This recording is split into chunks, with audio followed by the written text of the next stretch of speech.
Critic best.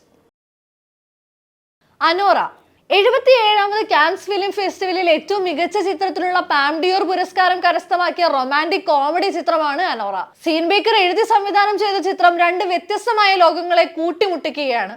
American വംശജയായ ലൈംഗിക തൊഴിലാളിയായ അനി എന്ന അനോറയും ഒരു റഷ്യൻ സമ്പന്ന കുടുംബത്തിൽ നിന്നും അമേരിക്കയിൽ പഠിക്കാനെത്തിയ വന്യ എന്ന ഇവാൻ സഖേറോവും തമ്മിൽ പ്രണയത്തിലാകുന്നതും വിവാഹം ചെയ്യുന്നതും തുടർന്ന് ഇരുവരും അവരുടെ പശ്ചാത്തലങ്ങളും തമ്മിലുണ്ടാകുന്ന കോൺഫ്ലിക്റ്റുകളുമാണ് കഥാതന്തു.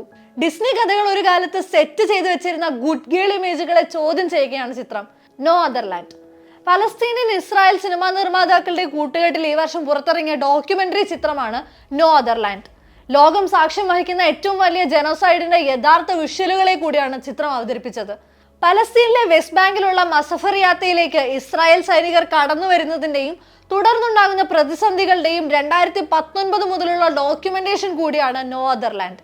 മസഫറിയാത്തയിലുള്ള ബേസൽ എന്ന ചെറുപ്പക്കാരൻ അയാളുടെ ഡിജിറ്റൽ ക്യാമറയിൽ പകർത്തിയ അധിനിവേശത്തിന്റെ ചിത്രങ്ങളും അതിനൊപ്പം അവന്റെയും അവന്റെ ചുറ്റുപാടുമുള്ള മനുഷ്യരിൽ ഉണ്ടാകുന്ന മാറ്റങ്ങളുമാണ് ഡോക്യുമെന്ററി തുറന്നു കാട്ടുന്നത്.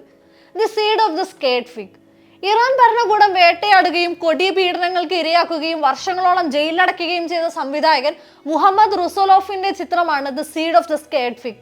ടെഹ്റാനിലെ റവല്യൂഷണറി കോടതിയിൽ ഇൻവെസ്റ്റിഗേറ്റീവ് ജഡ്ജിയായി നിയമിക്കപ്പെടുന്ന ഇമാമിന്റെ ആത്മസംഘർഷങ്ങളും കുടുംബത്തിനകത്തുണ്ടാകുന്ന അഭിപ്രായ വ്യത്യാസങ്ങളും രാജ്യത്ത് നടക്കുന്ന റവല്യൂഷനുമാണ് ചിത്രം അവതരിപ്പിക്കുന്നത്.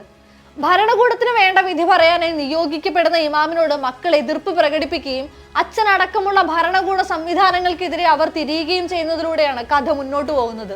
ടെഹ്റാനിൽ ഭരണകൂടം കൊല ചെയ്ത മഹ്സ അമീനിയുടെ മരണവും തുടർന്ന് നടന്ന ഹിജാബ് സമരങ്ങളെയും ഓർമ്മപ്പെടുത്തുന്ന ചിത്രം അവസാനിക്കുന്നതും അത്തരമൊരു സമരത്തിന്റെ യഥാർത്ഥ ദൃശ്യങ്ങളിലാണ്.